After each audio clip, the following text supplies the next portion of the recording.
Ribuan warga mengepung kantor Gubernur Sumatera Utara. Teriakannya satu, tutup PT Toba Pulp Lestari, perusahaan pulp yang katanya lestari, tapi meninggalkan jejak sakit hati di tanah adat dan hutan yang makin menipis. Di balik semua itu, bayang-bayang satu nama selalu muncul. Luhut Binsar Panjaitan, sosok yang punya jejak panjang dalam bisnis pulp dan kertas. Hutan boleh gundul, tapi jaringan kekuasaan tetap rimbun. Faktanya, Kementerian Kehutanan sudah turun tangan. 167.000 hektar konsesi TPL dievaluasi. Tapi dari semua itu, cuma 46.000 hektar yang benar-benar digarap. Sisanya, kawasan abu-abu, separuh izin, separuh konflik.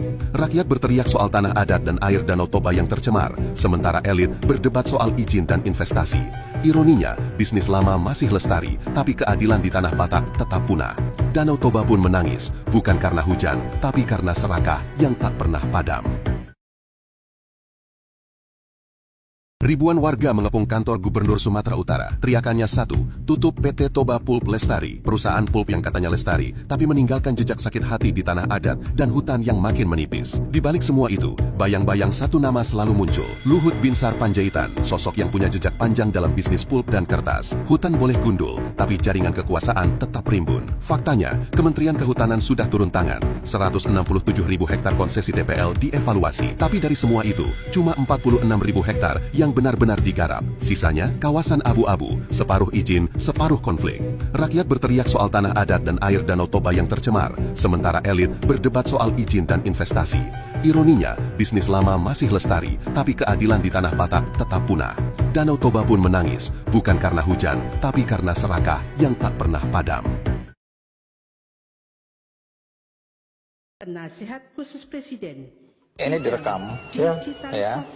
Banyak sekali pemimpin yang waktu direkam mengatakan tidak ingin, tapi begitu pada waktunya dia muncul ke permukaan. Penasihat Khusus Presiden. Itu orang gila yang bilang itu. Kenapa gila? Nah, jangan, saya nggak punya. Saya dia bilang tadi, dan itu janji saya sama istri saya juga. Saya udah cukup. Apa yang Anda janjikan pada istri? Ya, tahun 2024 kita selesai. Nggak mau. Selesai itu pengertiannya apa? Ya, saya nggak mau lagi di ya menjabat itu, nggak mau lagi, cukup lah itu. Kita hitung-hitung ada 3,5 triliun yang dibalikin sampai dengan sekarang karena mereka nggak mau belanja, nggak mau belanjain. Itu kementerian apa aja, Pak? Ah, itu rahasia. Nanti gue dibilang, Wajah Puan tegang, jantungnya berdebar cepat saat peluru tajam Purbaya mengguncang ruangan. Suaranya tenang, namun setiap kata dari Purbaya adalah peluru tajam. Di podium ia lantang menyerukan, cukup sudah sandiwara ini, membuka kedok proyek fiktif dan uang rakyat. Di kursi pimpinan, wajah Puan terlihat tegang, mencoba tersenyum diplomatis, tapi ancaman Purbaya tak terkendali. gini, saya juga diberitakan katanya lewat pelabuhan tikus. Tapi kalau pelabuhan tikus kan sedikit kapasitasnya, kapalnya juga kecil.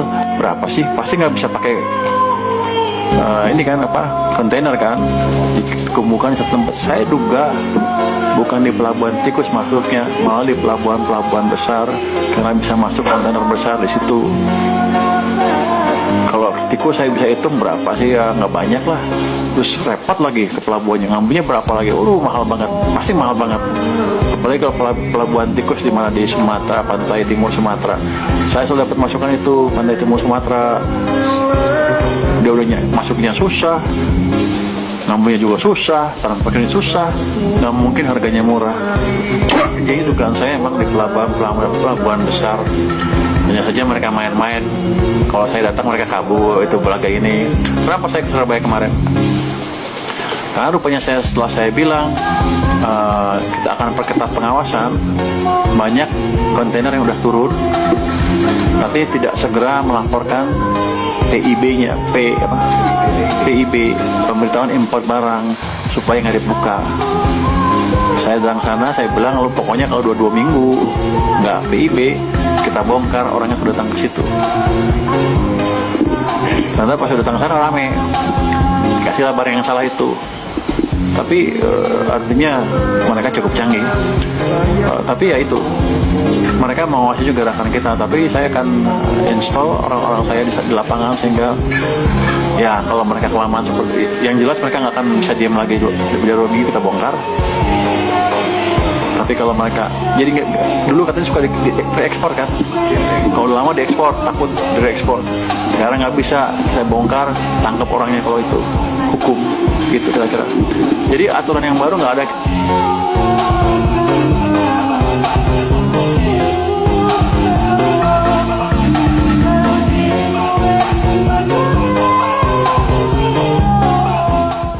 Gila, duit pajak rakyat dikorup bendahara pemerintah. Ini modusnya. Baru-baru ini Menteri Keuangan, Pak Purbaya ngungkapin adanya modus penggelapan pajak oleh bendahara pemerintahan. Modusnya yaitu si pelaku nggak menyetorkan pajak yang telah dipotong ke kas negara. DJP sudah menindaklanjuti kasus ini dengan satu bendahara di Kabupaten Bangkalan sedang dituntut pidana. Nah, sebagai respons, Kemenkeu memperkuat pengawasan melalui peningkatan kompetensi bendahara, kerjasama dengan Kejaksaan Agung, dan bikin forum koordinasi lintas instansi untuk mastiin kepatuhan perpajakan. Gimana nih menurutmu soal kasus kayak gini? Hukuman apa yang cocok bagi si pelaku? Komen di bawah sekarang juga. Wajah Puan tegang, jantungnya berdebar cepat saat peluru tajam Purbaya mengguncang ruangan. Suaranya tenang, namun setiap kata dari Purbaya adalah peluru tajam. Di podium ia lantang menyerukan, "Cukup sudah sandiwara ini, membuka kedok proyek fiktif dan uang rakyat." Di kursi pimpinan, wajah Puan terlihat tegang, mencoba tersenyum diplomatis, tapi ancaman Purbaya tak terkendali.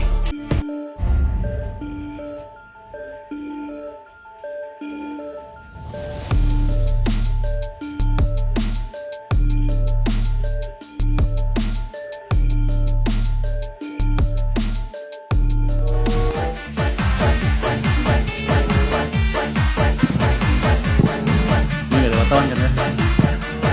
Hah? Aman? Hah? Hai? Waduh.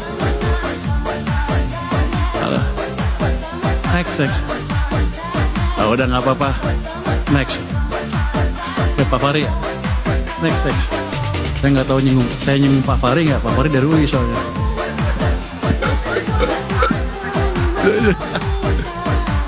Salah satu yang penyebab kenapa uang itu seringkali berhubungan dengan kemampuan pemerintah membelanjakan anggaran ya. Pemerintah kan ngeluarin utang, tarik pajak, uangnya dari mana? Taruh di BI.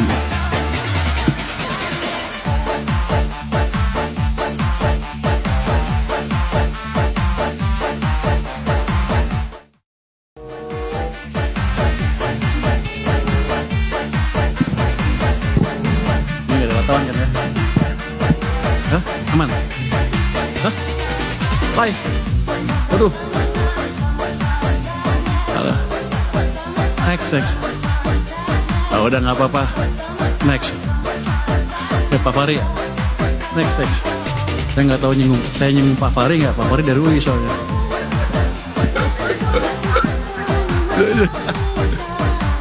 Salah satu yang penyebab kenapa uang itu seringkali berhubungan dengan kemampuan pemerintah membelanjakan anggaran ya.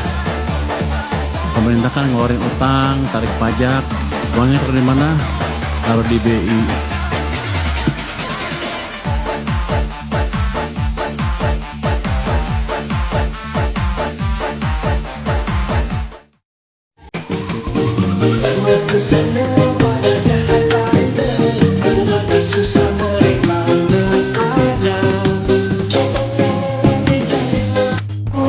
Gini, saya juga diberitakan katanya lewat pelabuhan tikus. Tapi kalau pelabuhan tikus kan sedikit kapasitasnya, kapalnya juga kecil. Berapa sih? Pasti nggak bisa pakai ini kan kontainer kan? Dikumpulkan di satu tempat. Saya duga bukan di pelabuhan tikus masuknya, malah di pelabuhan besar karena bisa masuk kontainer besar di situ. Kalau tikus saya bisa hitung berapa sih ya, nggak banyak lah. Terus repot lagi ke pelabuhannya, ngambilnya berapa lagi? Mahal banget, pasti mahal banget. Apalagi kalau pelabuhan tikus di mana di Sumatera, pantai timur Sumatera. Saya sudah dapat masukan itu pantai timur Sumatera. Dia udah masuknya susah, ngambilnya juga susah, transportasinya susah, nggak mungkin harganya murah. Jadi dugaan saya emang di pelabuhan besar. Hanya saja mereka main-main. Kalau saya datang mereka kabur, itu belaga ini. Kenapa saya ke Surabaya kemarin? Karena rupanya setelah saya bilang kita akan perketat pengawasan, banyak kontainer yang udah turun tapi tidak segera melaporkan PIB-nya, PIB, pemberitahuan impor barang, supaya nggak dibuka. Saya datang sana, saya bilang, lu pokoknya kalau 2 minggu nggak PIB, kita bongkar orangnya sudah datang ke situ. Ternyata pas sudah datang ke sana rame, kasihlah barang yang salah itu. Tapi artinya mereka cukup canggih. Tapi ya itu, mereka mengawasi juga gerakan kita. Tapi saya akan install orang-orang saya di lapangan, sehingga ya kalau mereka kelamaan seperti, yang jelas mereka nggak akan bisa diam lagi. 2 minggu kita bongkar. Tapi kalau mereka, jadi dulu katanya suka diekspor kan, kalau lama diekspor, takut diekspor. Sekarang nggak bisa, saya bongkar, tangkap orangnya kalau itu, hukum, gitu kira-kira. Jadi aturan yang baru nggak ada.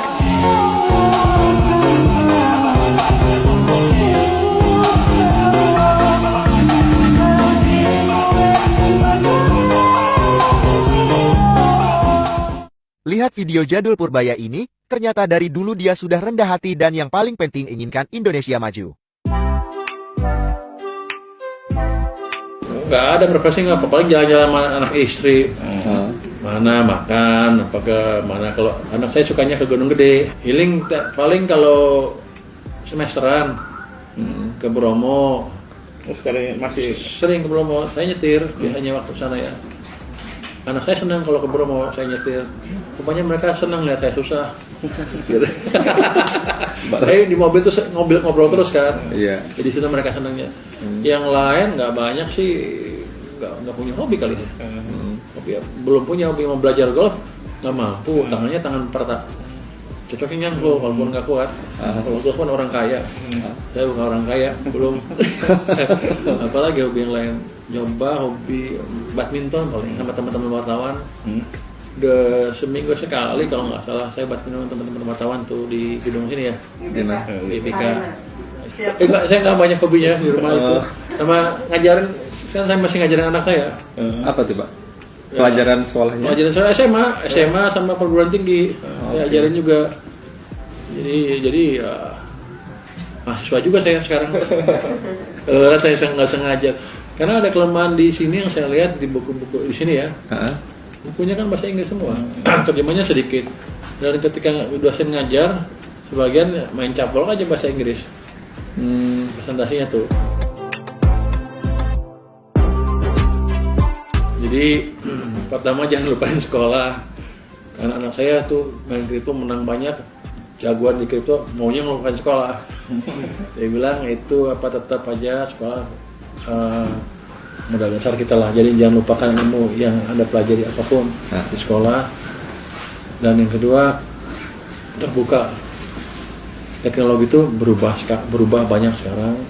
Ada kripto dan lain-lain, terbuka, bukan itu aja. Jadi Anda terbuka, dan kalau untuk semua hal ya, kalau Anda ada yang suka, dalamin betul dengan sepenuh hati. Kalau Anda suka main di sektor finansial, pelajarin betul ilmunya, karena nggak segampang yang orang kira. Kalau Anda nggak punya ilmu, pasti itu bangkrut aja gitu. Jadi pelajarin yang betul. Saya pikir itu yang utama, dan semangat terus.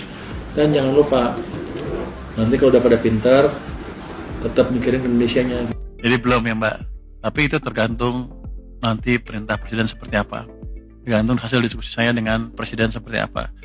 Jadi kelihatannya sih, sampai saat sekarang saya belum memikirkan apakah ada badan penerima negara atau belum. Apalagi mengingat orang yang ngurus itu mau pindah bentar lagi.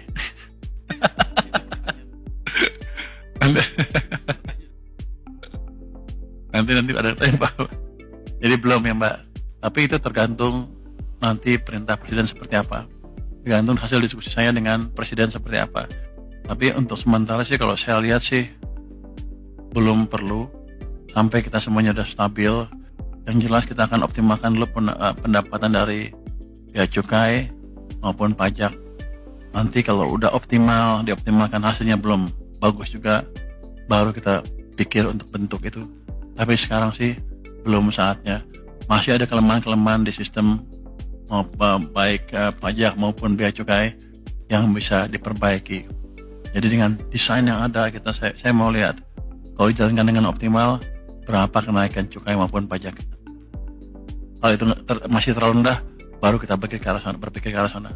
Tapi rasanya sampai sekarang belum. Makin panas. Kini Purbaya mulai terbuka melawan Luhut Binsar Panjaitan.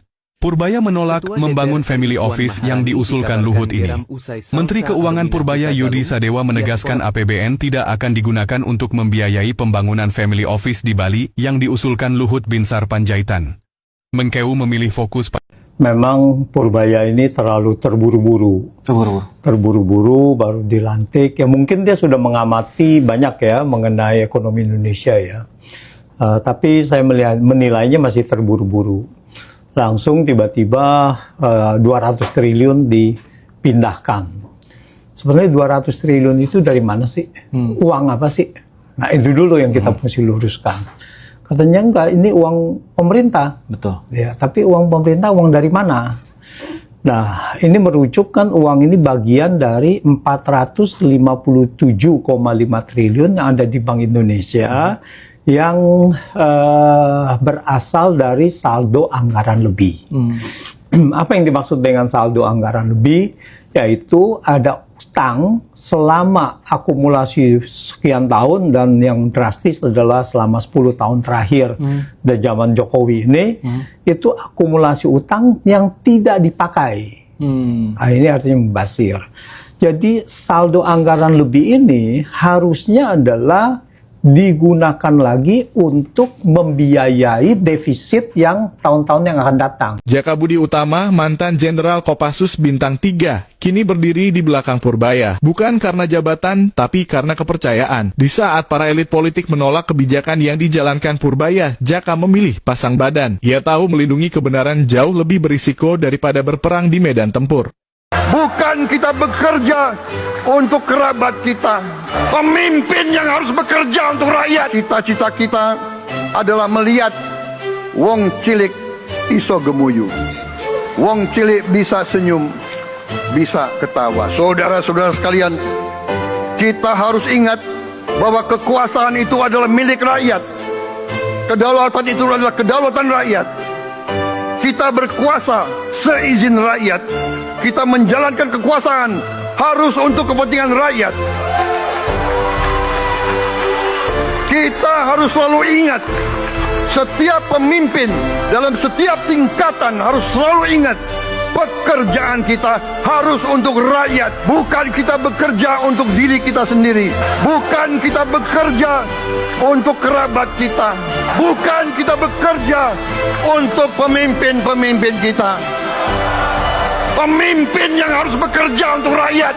Untuk kesekian kali lagi, di tempat yang bersejarah ini, atas nama rakyat Indonesia, saya memperingati semua unsur di semua lembaga. Mereka-mereka yang tidak setia kepada negara akan kita singkirkan. Semua pejabat yang tidak mampu melaksanakan tugas, lebih baik mundur sebelum saya berhentikan.